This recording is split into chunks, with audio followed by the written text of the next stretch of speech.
Hey everybody, and welcome to episode 2 of the Distinctive Property Show and special guest Alexi Rusk. So it's actually the Marketing Minute 2. Today we are going to talk about Joshua and Jericho. Sound like an odd title for a Distinctive Property and Marketing Minute show? It probably is, but if you don't know the story, right, I'm going to read it for you, right?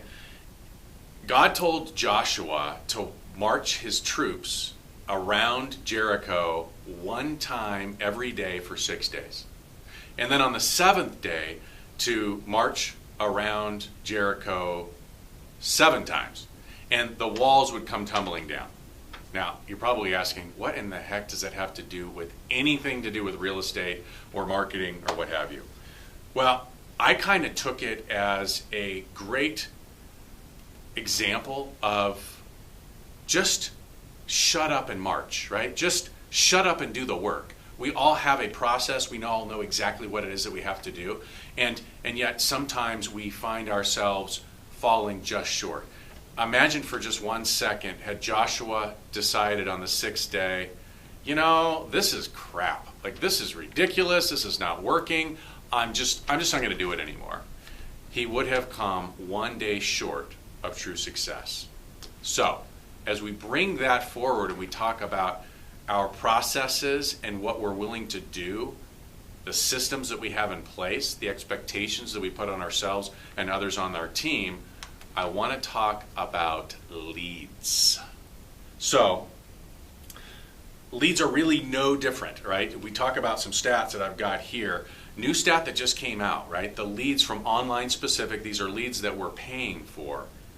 Did you know that 60% of them never even get a phone call? Can you imagine? Money's being spent to generate a lead, and 60% of those leads generated never get a phone call. The next 35% of them are contacted less than 5 times. Never mind that the stats say that 90% of all leads actually convert into a buyer or a seller after 6 conversations. Say what?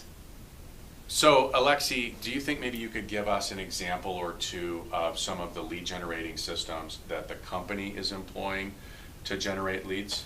Because online lead generation is so big right now, we're really pushing the home valuation and driving all traffic back to a page where they can insert their address and we immediately capture that lead.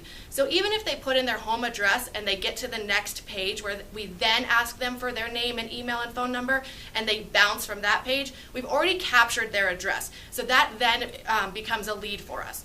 We're retargeting people via our website and following them with ads offering the home valuation report. We're also Facebook advertising and targeting people in all of our markets that are likely to move.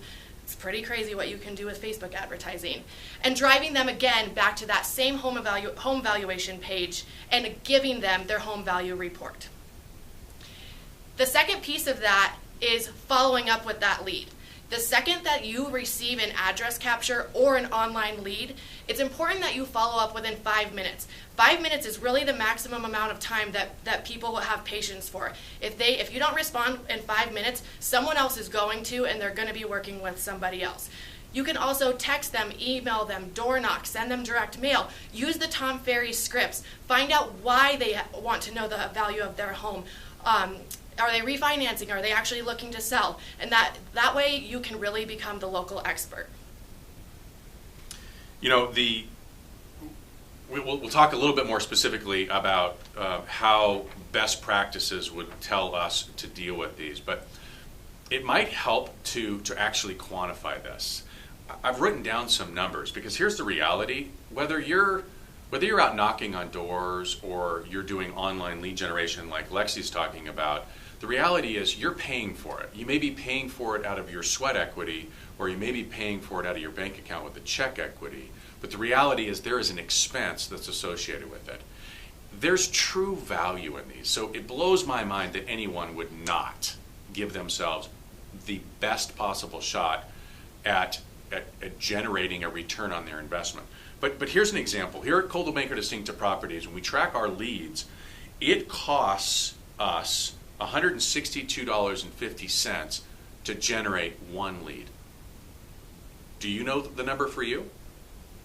It translates into $1,230 per appointment and $2,826.00 if you want to be exact per closing, so that we can calculate a return on investment. So imagine for a second you're paying money, and yet 60% of those leads that we're paying $162.50 for don't get responded to. Pretty crazy, right? Or maybe they get responded to once, but we paid $1,230 to get the appointment, but we're not executing at an incredibly high level with the discipline required to be delivering an exceptional experience, right? So let me talk a little bit about best practices. So we're talking, she was just talking a little bit about, 5 minutes. Perfect, right? If you take more than 5 minutes to respond to any lead, but especially an online lead, you might as well be burning money in the fireplace. Period. Just period. You're throwing it away. The numbers go off by 80%. So you have to respond within 5 minutes, and then you have to be relentless. So best practice would say, hey, listen, make the phone call. And I know some of you are saying, oh my gosh, we get these leads. They're really not leads. It's just an address. They don't give us a name or an email address or anything. For those of you who have a mindset that that's not a lead, you got to stop. You probably shouldn't be on the A team. The reality is somebody got online, typed in their their physical address to find out what the value of their property was. Could be a variety of reasons, right? I could just want to know how much. I could just want to find out if my house is worth more than listing down the street. Or I might be thinking about selling, or maybe I want to refinance my house. All of those things are things that you are an expert in that neighborhood, and you can help them. I think you know a mortgage person that you could refer them to do a refi, for example. You certainly could have a conversation, Tom Ferry scripts, right out of the door knocking, right? Have you had any thoughts of selling your home? No, I haven't. So is this your dream home? Well, no, it's not my dream home. Okay, so tell me a little bit about your dream home.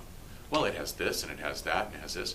So at what price would you be a seller so that you could go buy that dream home?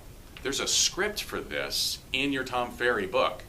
So the way you respond to these folks, and the when you respond to these folks, and the how you respond to these folks is hugely important. And then it's relentless for 6 solid days, multiple times each day. So imagine for a second, I get a lead, it comes in, I knock on the door, I make a phone call, I shoot a bomb video, hey, notice you were on my website, I knock on the door again, I shoot a text, I send an email, I put them in my IQ office email campaign. 6 days, multiple times in different mediums, I'm trying to connect with my online lead. And if I don't, it's that buy or die, because what we know is that what would I say? 90% of the folks go, fine, all right, I give up. I'll return the phone call. Otherwise, they go into your drip marketing, and you nurture them for the rest of their life, right? So, how much does a lead cost? What's your process? What's your system? And what are you expecting out of it, right? Relentless. One other thing, if you're doing a geographic farm campaign, this is a great way. You capture that mailing address or that physical address, so now you can mail to them. Put them in your geographic farm campaign. Real easy. All the time, right? 2 times a month, all the time. So to kind of wrap this up, I think the reality is that if Joshua had stopped short of walking around Jericho on the 6th day and went, you know what? We marched all the way out here. We've got all these people. You know what? This isn't working. He would have never succeeded. Sometimes we have to put our plan out. We have to know exactly what we expect of ourselves and the others on our team. And we just have to shut up and march. As always, we're here for you.